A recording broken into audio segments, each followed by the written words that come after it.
Hello, everybody, and welcome to Ask the Crown. I'm Stephanie McGreen, and I am joined by the beautiful Julie Smith this evening. Julie is joining us in honor of Breast Cancer Awareness Month, and Julie is Ms. Missouri Classic Beauty. Welcome, Julie. Thank you very much. I appreciate being here tonight. Well, it is an honor to have you joining me.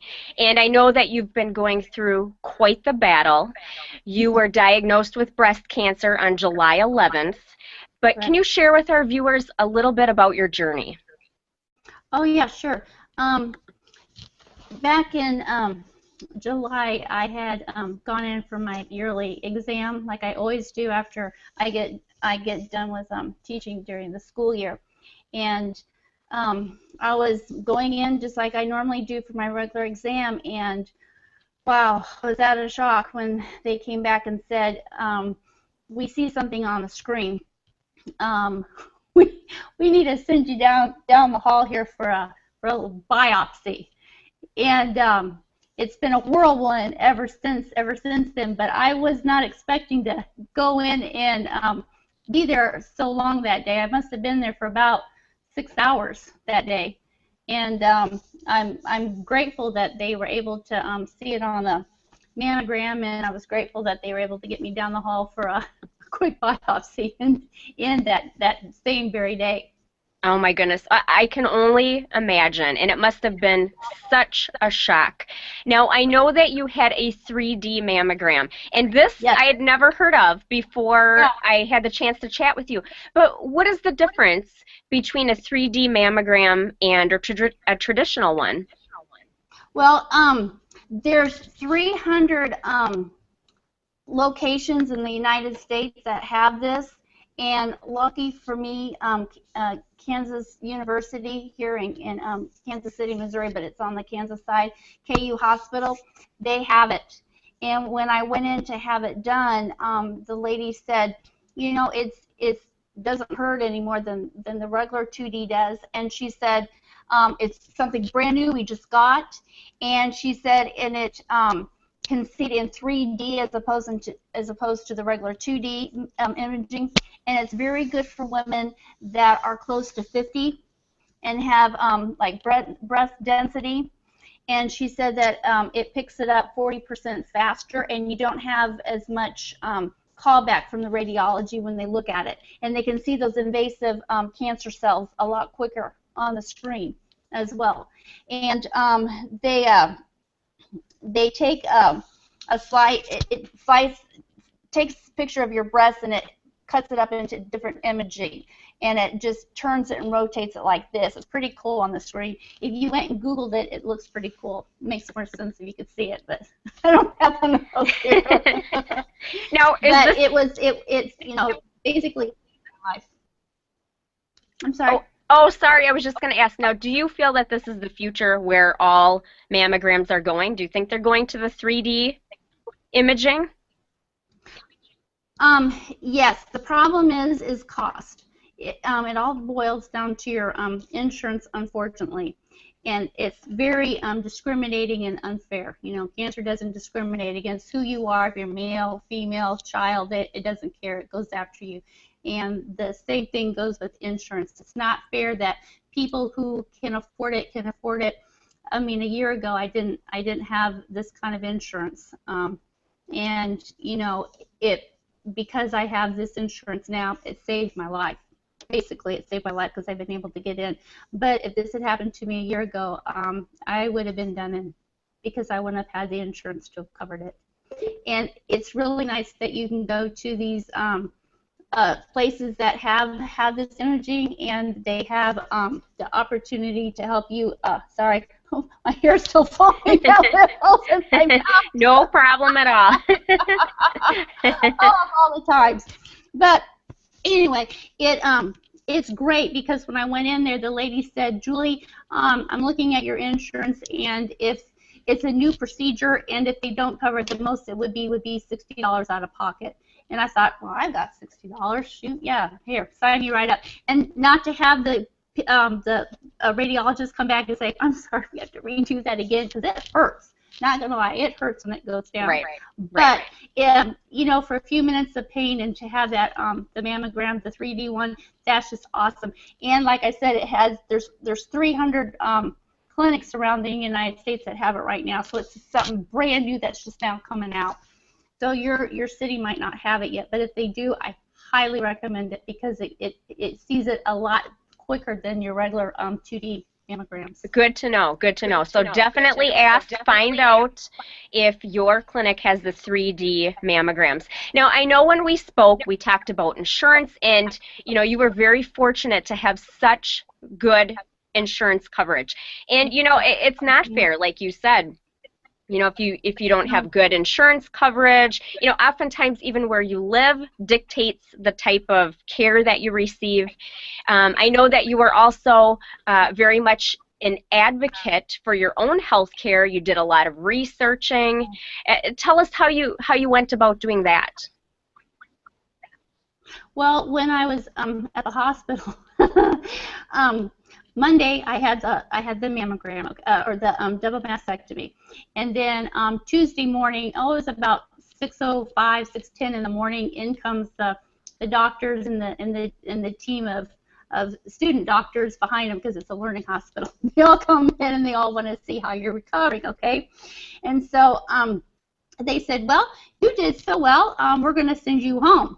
And I was like, what? I just had a double mastectomy. I'm sorry. You know, did you not see my chart? You know, oh, I could not believe it. And luckily, I had looked to see how many days I could have in the hospital because I wanted to know just for my own, you know, my own self, just because if, you know, what if there's complications or what if this were to come up? Because I had heard that this sometimes can happen. And you know, insurance, man, they can play. They don't play nice. And if they can get by without having to, put you up in the hospital, they'll do it. And I mean, so many things were running through my mind. You know, how do you go to the restroom? I have all of this stuff hanging off of me, and you know, how am I going to get around in the house? And I haven't even been out of the bed yet. And I was just all of these panic questions, and I was so relieved that I had thought to look all that up before I had gone into the hospital. So I highly recommend if you do go in and have surgery, please look at your insurance policy to see what it covers, how much it covers. If it doesn't cover it all, is it worth that risk of going home, you know, that 24 hours afterwards? I mean, yay, I'm glad I was doing great, but I mean, think about that, a double mastectomy. I mean, I had all these wires that were hooked up to me, you know, and they were going to, you know, disconnect them and just send you on your merry way. And, you know, with all of these instructions of in English, you know, all these instructions of things to do and don't do, and when to call if you had a fever or if it looked like this or that because, you know, it had gotten infected. I mean, that was really overwhelming to me, and I hadn't even done the research prior to going in. So that part I highly recommend if anybody has to have surgery, please look at what your policy will cover, because that was wrong to me. I said, no, you have got to give me another day. I know I have another day. I'm glad you did that, and you did your research, and I believe your surgery was an 8-hour surgery. Yes, and it was supposed to have been 6. Right. But, I mean, it took 8, and that wasn't even, I didn't have any complications, thank God. So I can just imagine somebody who did have complications and they were still sending them out the door you go. I was like, oh, you got to be kidding me. You know, I thought at first it was kind of like a joke because, you know, you're with these doctors 24/7. No, it was no joke. Because he goes, there's no more we can do here for you than you can do at home. I was like, what? What do you mean? What do you mean? I can't get out of bed. I can't do anything. Yes, I'm staying here right now. So definitely look at your policy if you have to have surgery. Great advice. Be your own healthcare advocate. Do your research. Yeah, because nobody else will. Right. Take care of you. And I know that you were also diagnosed with the cancer gene. Tell us about that, and how did they go about doing that? And is that something that everyone can have this testing done? Well, if you have a family history, like I do, my mom had breast cancer in 1980, and then she was cured, and then it came, and then in 2007 it came back with a vengeance. Um, and so, you know, there are a lot of questions I'd like to ask her, and I can't. So that was really good information for the oncologist to know. And then the gene specialist, fascinating. It was unbelievably fascinating. Sat down with them, and they drew out my history, my family side and my dad's side, and I just my brother and myself, and how we, you know, all of our chromosomes and everything, how it all linked up and stuff. And the doctors, because I had signed up to go ahead and be in the clinical trial study. Now, I don't get paid for that. And anything that they prescribe for me, I still have to pay out of pocket, you know, insurance. So that's kind of a two-edged sword. I mean, I'm grateful to help out science and, you know, give my time so that they can come up with all that data to help other women. But at the same time, it's too bad you're not paid, not even like $5. Right, exactly. Or like given a free wig or something.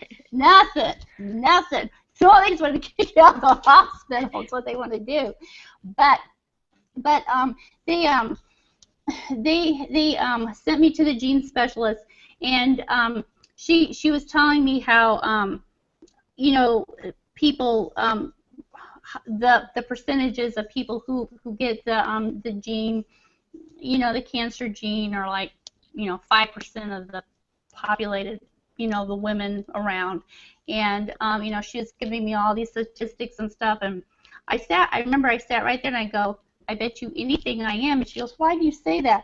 And I said, well, just because my mom, you know, the history of my mom. And she goes, well, does anybody else in your family have cancer? I said, no, none of her sisters or her only brother. No, nobody. And so she found that incredibly fascinating, how it was just coming down. And, you know, and I told her I have a daughter too, you know, and I was kind of concerned, you know, if this comes back. And she said, you know, you should be. So they tested me, and sure enough, I have it. It, just like that, Angelina Jolie, you know, she was tested for it too and has it. We had, it was good to know, and here's why. It didn't matter how well I ate or took care of myself, I was just doomed, destined. I mean, I had an 87% chance of getting it. Seriously, those are horrible Las Vegas odds. I mean, it's basically win instead of, you know. And I'm surprised I didn't get it sooner. My mom was 40 and I'm 49, so that was kind of interesting that I had it. She goes, well, she goes, I was not expecting. She goes, we rarely get anybody. She goes, this is really rare that we got somebody. So you've suddenly become this rarity person because you have that gene, and not too many people, you know, 5% of the, you know, women around have it, and I was one. She goes, Julie, she goes, do you realize your odds? She goes, that's like a needle in a haystack. And I said, well, my parents always said I was special. So I guess so, yay. So what does that mean for your daughter? Will she be able to be tested? Now this is something real important that everybody needs to know. When you get tested, do not get tested unless you already have life insurance. And I'll tell you why.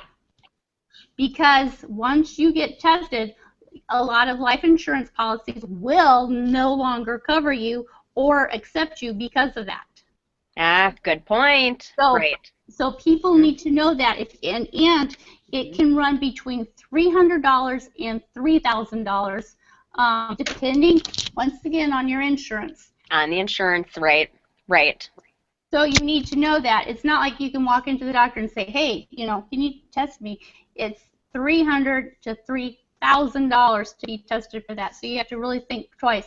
And then the thing about the lifetime, you know, like your life insurance policy. I have it already, so I'm fine. But, you know, I seriously don't do it unless you have it before you get tested. Otherwise, a lot of insurances will not take you. Important to keep in mind, definitely. And the gynecologist even told me that herself when she was testing me. She goes, you know, a lot of people don't know this. And I said, here's the other thing that kind of concerns me. Now that I know all this about myself, how do I go about helping and protecting my own daughter? I don't want to sound like a hypochondriac. I mean, I have it. I'm concerned about my daughter now. Right? Naturally, absolutely. So when do we start, monitoring and watching her? So we've had that discussion now too. So knowing this information and then knowing how to proceed on it is another thing too. I think they're more concerned about me at the moment than they are more about Jacqueline, my daughter. But they said usually they don't like to start doing that sort of testing until they're like 21, when Okay. you're of sound mind and body, legal. Sure. And then that way you can make your own decision, they feel, as opposed to mom and dad harping in on it and making that decision. That So makes sense. I've learned a lot about that, about knowing your insurance before you go and have surgery, and then about the testing that it can run between 300 and 3,000. So, but once again, there's that whole horrible scenario case about insurance. If you don't have good insurance, you're not going to get good care, and that's just not fair. I've Right. had it. I've It's had it not. on both sides. I've had it on both sides. I had horrible care last year, unbelievably horrible care, and now I'm having really good care right now. So I mean, I've had both. I've had What both. what have you found in terms of resources for, after chemo surgery, in terms of wigs and bras? Have you found a lot out there? Are there a lot of resources for people? No, not as good as I thought. Once again, I'm repeating myself, I feel, but it's about that insurance. Had a run-in with the insurance quite a bit. It wasn't until a week ago today that I was able to get a really nice wig. I had gotten a couple from my nurses. They felt really bad because when I had called insurance to find out more about it, they had lied to me about about um, about what I could get and what I could not get. And I remember I was sitting there in the chair when they were uh, drawing my blood for the chemo, because they have to do that first to test it to see if I'm okay before I start the chemo. And the lady goes, "Are you okay?" And I said, "Yeah." I go, "Well, no, not really." And she goes, "What is it?" And I said, "Well," I go, "granted, I haven't lost my hair yet. This was, 2 weeks ago."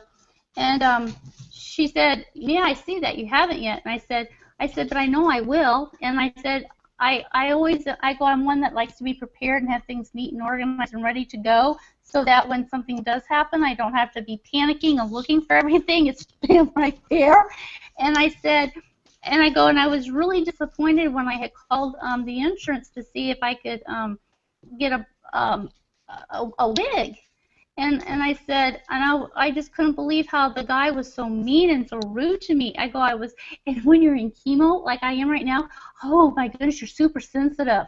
I mean, I was sensitive to begin with, but I'm a mess now. Oh man! And I said I was just crying and crying, and I kept saying to the guy, seriously, I just can't believe this, because I said, my mom, 4 years ago, she had gotten a really nice wig, and I said, I don't understand why I can't get a really nice wig. I said, you guys covered for a bra, for my mastectomy, a really nice bra for that, and I said, I don't understand why you wouldn't get a wig. I said, you all know that 40% of your body heat goes through your head. And I said, don't you want people to be well so that you don't have to constantly be paying for me to go to the doctor because I'm sick? I said, hello, this is like a vicious cycle. So this is the conversation I had with the guy. He could have cared less. He was cold, mean, evil. I tell you what, if I could terminate his job, I would. He was awful. I said, if you had to go through what I had to go through right now, I go, we wouldn't even be having this conversation. And I said, you would have had this resolved. And I go, that really hurts that you would have done that. Anyway, Right. so That's terrible. I shared all that, and that's with good insurance, okay? So I can just imagine what's horrible. So, so I'm sitting there, and my nurse, and God, she was so kind. She said, let me tell you something. Let me tell you how you write this. And I was like, oh, what?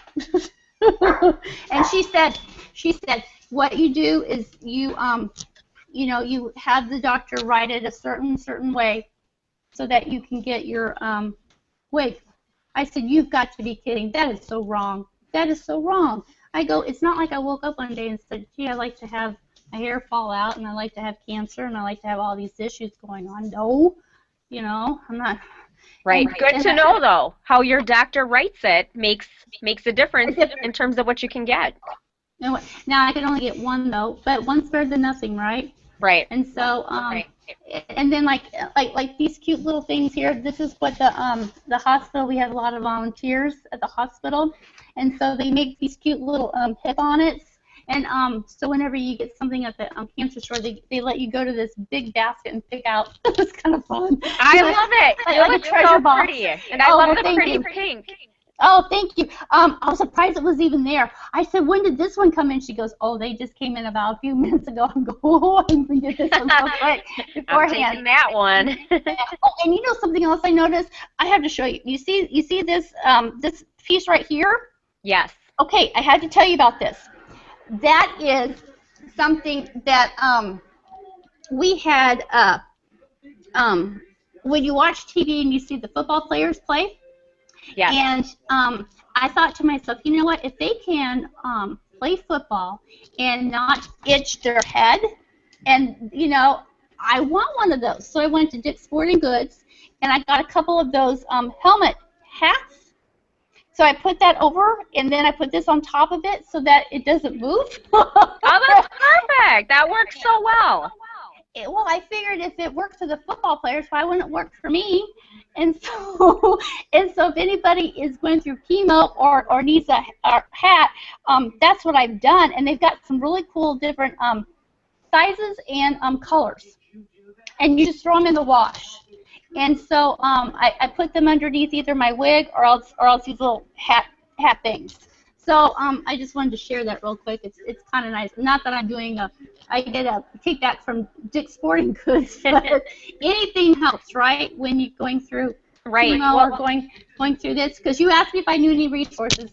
I gave one of myself because I'm fresh out when it comes to any ideas on anything like that. Like your cancer stores, like your cancer.org stores, your breast cancer stores, those are really good because you get some cute little foo-foo things. But as far as anything else, it's kind of few and far between. Sad. Well, you are a wealth of information and knowledge. But what do women need to know? What do they need to remember? What's your advice to them? Well, I know that mammograms hurt, you know, but it hurts worse when you find out that, you know, you have the cancer and you could have done something about it. Lucky for me, luckily I caught mine in time. But if I had skipped it, you know, I wouldn't be sitting here right now with you. You know, Right. that's a scary thought. I'm not gonna lie, that's just real scary.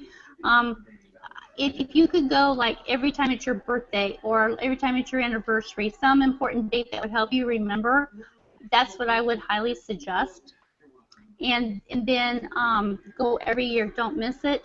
And I know that there've been a lot of arguments between, you know, should I go when I'm 40 or should I wait till I'm 50? And I simply say, you know, start as soon as you can. You know, 35, 30. I mean, just depends on your family history. You know, I'm not a doctor, so I can't give you a good time frame. But you know, at least by 40, if not sooner. I would definitely say if nothing else that I've learned. And if your hospital or your doctor has the 3D imaging, see if your insurance will cover it, and if it doesn't cover it, see if it covers at least a huge portion of it, so that you would only have like a little bit to pay, because it gets in there and it can see like those invasive cells, like what happened to me, and it's nice knowing, because I've often wondered, what if I had just gone with the regular one, if they would have seen it as quickly or as fast, because I was stage 2.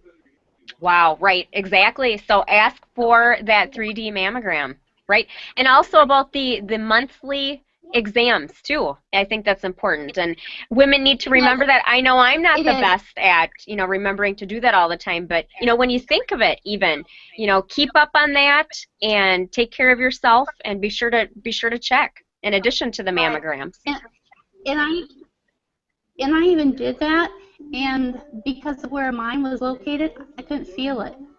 So that's even scarier yet. So that was another good thing that I had gone and done the mammogram, because I do those every year. Absolutely. So even for those people out there doing the self-exams, thinking, you know, I'm okay, I don't need the mammogram, yes, you do need that, and if you can, the 3D. Yeah, so just think of me. I didn't feel, I couldn't feel it, and thankfully the mammogram caught it like that. You know, a little bit of a shock. Not gonna lie, that was just a shock, especially when they said, Oh my goodness, "We need you, right? I can only imagine. we, Mhm. we need you to come down here for a little while." Ah, oh, okay, sure. Be right there. Be right there. Yeah, but yeah, that was just a whole new experience in itself. Goodness sakes alive, I about died when they said you're gonna have to go down and go do that. But you know, I'm here, and that's oh, I'm happy for that. It's been hard. Not gonna lie. Ooh, it's been really really hard. You know, the Now, challenge. I know in terms of everything that you're going through, you find comfort in pageantry. How Yeah, so? yeah, I really do. And I was sharing that with my chemo nurses because they were like, "Oh, look, Queen Chemo." So, and they loved the banner. Can they see it? The We banner, sure can. The Miss the Missouri crown. banner. Oh, it's beautiful. And I think that crown just, I don't know. I've never seen anything so pretty. That pink and that purple. Ooh, you can find some pretty earrings with that. Let me tell you. And yeah, and so when I wore it to chemo, oh, it'll be a week ago tomorrow. Um, they were like, well, how did you win this? And they're looking at at your chart, like, oh, she's 49, bless her heart, she's going through a midlife crisis. And so I try and explain to them about, the sisterhood and the your rhinestone sisters. I don't have any sisters, and so pageants have just been my life. They just have been, and the friendships, and the memories. I can't thank my friends and my family enough. It's wonderful. It's fun. You get to meet people. You get to travel. You get to be a part of their life, and they're a part of your life. I've played my flute for people's weddings, and um, you know some of my hardest competitions I have. And you form friendships that just can never be broken. And when you're going through such a horrible crisis such as this, who needs to go to cancer therapy, man? You just go on Facebook and everybody's your therapist. Everybody is there for you, and it was kind of funny because when the doctor, he said, he goes, I really want to make sure because, a lot of people who go through a mastectomy, they really need a lot of counseling, and I tried, but it was just so depressing. I said, I can't go back there. I said, I have so many other, really good friends, and they keep me happy, and I'm doing okay emotionally. And so when he saw my Facebook page, he goes, good night, Julie. Yeah. He goes, I've never seen such a support system in my entire life. And so it kind of changed his viewpoint on pageants as well. And then when I was showing the nurses about, Angela Howe's pageant that I'm representing for the Miss Classic Beauty pageant, I said her main theme is about breast cancer awareness. And I said, you can have any kind of platform that you like. And I said, and hers happens to be breast cancer. And so I really wanted to do, be in a pageant that had, some substance to it. I said, you can be in those, in pageants that, like your toddlers and tiaras. I'm guilty. I love watching it. I think it's hysterical. But we've all been in those pageants, and you can be in those, or you can be in those that have some substance to it. And I much rather have something that has a meaning and a cause, and that will help others. I like doing those charity events. I like doing those runs, those walk/runs, and like those fashion shows, and getting out there and helping others and stuff. I mean, that's fun, and it's fun when you can put a title behind it. Because haven't you ever noticed that people seem to stop and listen when there's a title behind it? Kind of like a doctor. If a doctor says something and they say, this is Dr. So-and-so, you suddenly stop and listen and say, oh yeah, I must listen because it has a doctor, a title behind it. And have you ever noticed that when somebody has a huge major pageant title behind their It's name? true. They do. All of a sudden it's like, well, maybe they're right. Maybe they're right. Maybe we should stop and listen. And so, if regardless of how I do at Angela's, it's just nice knowing that for whatever reason, I made a difference. I made a lot of people smile last week at chemo, especially when you have to wheel that huge IV with you to the bathroom. Now, I'm telling you what, you talk about coordinating a rolly cart, okay? With all these cords dangling on the ground, and all these people are trying to get to the restroom, and you got to take all of this with you to the restroom, and you got your band and your crown on, and I had a lot of people say, how did you win this? What's this all for and stuff, and and they're like, are you here for chemo as well? Because we were standing in. I said they're holding this with my band and crown like this, and they're like, are you here for chemo as well? Because it kind of threw them. And I said, oh, yes. I said, cancer doesn't discriminate, I wish it. Right. Very true. Very true. And they said, oh, wow, so what is your, what is your platform, what is your, what are you promoting, and stuff. And I said, well, the pageant promotes breast cancer awareness.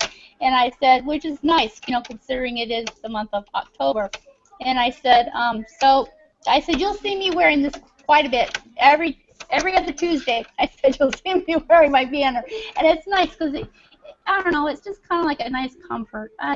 If you do pageants, you understand what I mean. And if you don't, I've always said to people, if you don't like pageants, please don't cut it down.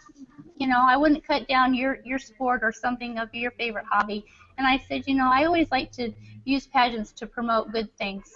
And I said, if I didn't, then yeah, go knock yourself out and cut it down. But I said, it's always, you'll always find those pageants that are quite challenging, let's call them, and you'll always find those that are quite inspiring and that have a good, good platform and a good cause to them.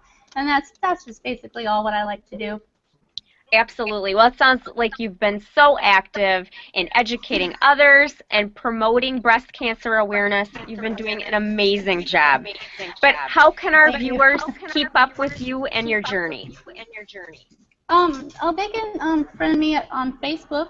That would be, I guess, the only way. That would be the best way. That is on Facebook. So Julie Lee Smith there on Facebook. So yeah, just follow me along there and see how it goes. Hopefully it will go well. I would hate for it not to, but I am human. I do cry. I do have my moments. Well, you are truly an inspiration, and I want to say thank you so much for joining me and telling the viewers, telling us all about your journey and educating us, giving us information, knowledge that we need to know. Thank you so much. Well, thank you. I appreciate it. Hopefully everything that's happened will help somebody else. My mystery can help somebody else's, become healthy and happy and, be successful at beating this cancer as well. So thank you. Absolutely. And we're looking forward to seeing all the incredible things you do with your title. Thank you. Look for next week at the chemo. Who knows? We'll want to wear my crown next week at the chemo. And thanks to all of the viewers for tuning in. Be sure to hit the subscribe button so you never miss an episode. Thanks, everyone. Good night. Bye-bye.